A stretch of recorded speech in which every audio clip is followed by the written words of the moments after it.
What is up, guys? So today I'm going to be showing you how to dial in your drift fishing setup so that you can catch more steelhead easier for cheaper. In the last video I talked about how you can tie up the Yarnies for them, and that was to show a more in-depth detail on how to tie up your Yarnies. But today I'm going to be showing you how to do the whole rig. So that's going from your main line to your pencil lead, to your snap swivel, and then to your leader. So let's get into it.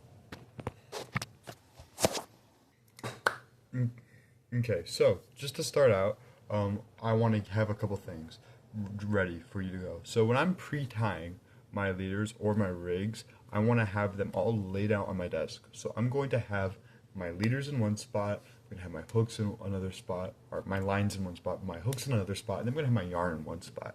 Right? Because I'm not trying to have a mess and having to grab everywhere. I want it to be laid out simple so that I can tie up my yarnies really easily. So just for starters, that's something that's really important. Just have all your stuff ready, and once you have that ready, then you can start to continue on to the next step. So just to start with, our pencil lead. So I like a 1/4 diameter.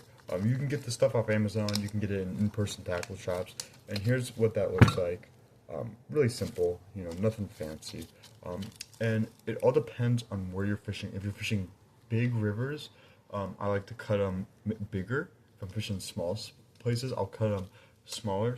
But for where I'm fishing, I'm gonna cut them to about 2 inches. So maybe even 2.5, just because I like to have a heavier weight. I used to like running a much lighter weight, but I found that a heavier weight gives me more control. But if I'm in a main river, I'm gonna want it just bouncing off the bottom because I'm doing more of a drift instead of a pitch. So then what I'm going to do is I'm going to take some pliers and I'm going to flatten the top like this. Okay. And as you can see, now you have a little flat section right there. And that is really imperative to be able to punch it through with you can use a little needle or you can use a hole punch. I'm just going to use a needle because it's what I've got on me now, but I keep a hole punch pliers with me while I'm at the river. And that makes things so much easier. You want something heavy duty and heavy wire. Bomac sells a great pliers if you're looking to be doing this much more effectively. And then, boom, now you have your pencil lead. So what we're gonna do is you're gonna get to your snap swivel. So some people like to run a small 3-way swivel, and that'll have, which is basically one of these, except they have another eye coming off the bottom.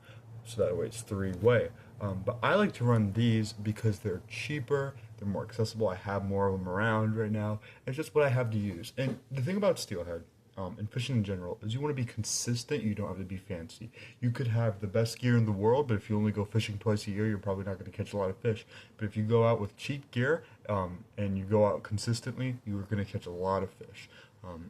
And that's just evident from what I use. I use ugly sticks with cheap braid, dude, and I catch fish. So you don't have to have fancy gear. So now what I'm going to do is, these are pretty heavy duty snap swivels. So I'll open them up. And I'm just going to put my weight in there because it's a little nice to have this on, before. Otherwise the free weight will be dangling too much while I'm tying up. So that's kind of annoying. So take my pliers and I'll close it again. Normally if I'm on the river I just use my teeth, but yeah, we don't want to do that. So now we've got our weight set up. And there you have a very simple, very effective way to be rigging up your line. Now here's a very important part which I don't want you to miss. We are going to take our main line. So for now I'm just using this as an example. I fish braided main line because when you're fishing braid you're not going to be breaking off as much and you're going to be able to feel more and have more sensitivity on the bottom, which really helps to be able to see if I'm going over a big boulder or if I'm going over shallow pea gravel. You never know. So having that braid allows me to feel what's on the bottom and allow me to have a more direct contact when I set the hook on those fish. So really good for drift fishing, but not necessary. And just for example, I'm going to be using mono to tie this knot. here. So what I'll do is I'll tie my braid to the same swivel that the snap is coming off. So not on the snap itself, but on the same swivel hole there. And I will tie a uni knot. And there's lots of tutorials on how to tie the uni knot, but if you're looking for a basic knot, you can do a fisherman's knot, where you hold it like this, you'll pinch it, and you'll wrap 1, 2, 3, 4, and because this is a thicker diameter, that's all I'll need. So I'll make 4 wraps, and then I'll take the tag end, and I'll go through the hole, and I'll bite it, and I'll pull it down. And now, I've got my main line connected to the pencil head. And now what I'm going to do, I'm going to take my leader. So here's my leader material. It's 15-pound fluorocarbon, which really helps. Now for the pound braided line I'll use anywhere from 20 to 60, to be honest. It doesn't really matter that much to me, whatever I have with me. Now I'm going to tie an egg loop knot, which we've seen in the past video, so you can go back and watch that if you want to learn how to tie one of these. And then I'm going to just, wrap it 1, 2, 3, 4, 5, 6, 7.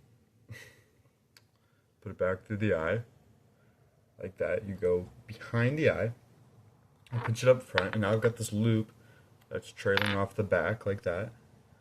And then I'm going to continue to wrap it.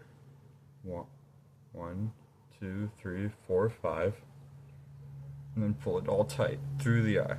Now I've got my egg loop knot. Okay, and this isn't to scale, but just so it's smaller so that you can see. And I use a size 1 hook because they stay pinned much easier than the size 4s that I like to use on the main river or on bigger systems. And I'll take my yarn, I'll put it in there, which I showed you how to make these little Yarnies, which are so easy. And then on this swivel, when that's sticking out, doesn't have the snap on it, I'll put that through there. Move this out of the way. And then I'll wrap it on like this. Just do a basic fisherman's knot for you to see. But uni knots work great. Any strong knot that you're confident in is going to hold really well. So now you can see the setup I got. We got our main line going to the pencil head, then our leader to our Yarnie, and this is all you need to catch a steelhead. And now one thing that's really important, like I talked about earlier in the video, is you want your main line to be connected to this part of the swivel. If you can see that there, that is super important. And if you have that down, then you're going to be good to go. So now I want to talk about how we fish this rig. So let's get into that part. Okay, so for how I'm going to fish it, I want to create a little diagram really quickly. So we're going to draw our river. So this is going to be the B for bank, right? And then we're going to have the actual current in here, okay? And let's say this side we're going to have really heavy current, and this is going to be softer current, okay? And then you're going to have your seam line, which is in between the heavy current and the softer current, where you get that break. And for different places, that'll look like different things. If you're in a really fast area, it might look like a white water, where it's actually creating a break. Now, you don't want to be casting into the white water, but you want to be casting onto the seam where the calm water meets the white water, which is right there. So, what I'm going to do is, let's say this is Little Levi, okay?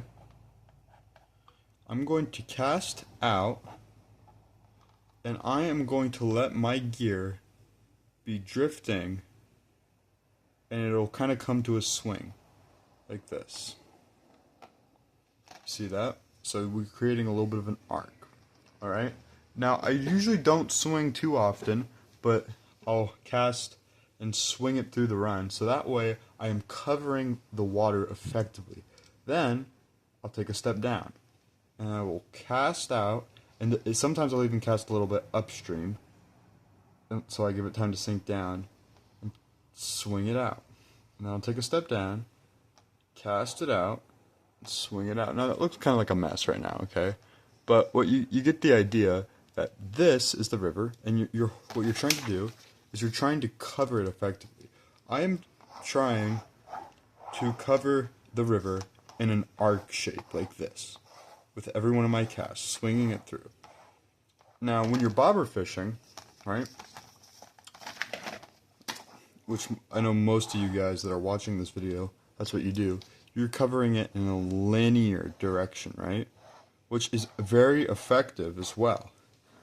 But what this can do, that other things can do, is I can constantly feel the bottom, which you can't do with bobber gear, and I can be really quicker, really fast to the hook set, and I can cover anywhere from super shallow water all the way to super deep water without having to change my float setup. And because of that, that allows me to be more fast and more efficient than the guys that are throwing bobber gear, especially in smaller streams. So it's just something that's not talked about as often. So that's how I like to fish it through. And I'm going to cut to some fish that I've caught out of the main river, and I was using the exact same rig that we tied up today. So thanks for checking in. Thanks for checking out my video. I'm going to try and get better at this. I'm still pretty new, so go ahead and feel free to leave comments on what you'd like to see and what I need to work on. As you can see here, I've got some of my flies out. I tie Atlantic salmon flies. I tie spay flies. I also tie, more modern flies like intruders and stuff. I do a lot of gear fishing, so I can show you how to do how I like to bobber fish when I'm bobber fishing, because the way I do it is very unique and you save lots of gear. You don't have to lose bobbers anymore, and all in all, it's just a really good way to bobber fish. So if you'd like to see that, let me know. And here's some fish. Nice little steelhead here, hatchery fish, so it's getting the bonk. And just for the record, ate the Yarnie, so they work, man.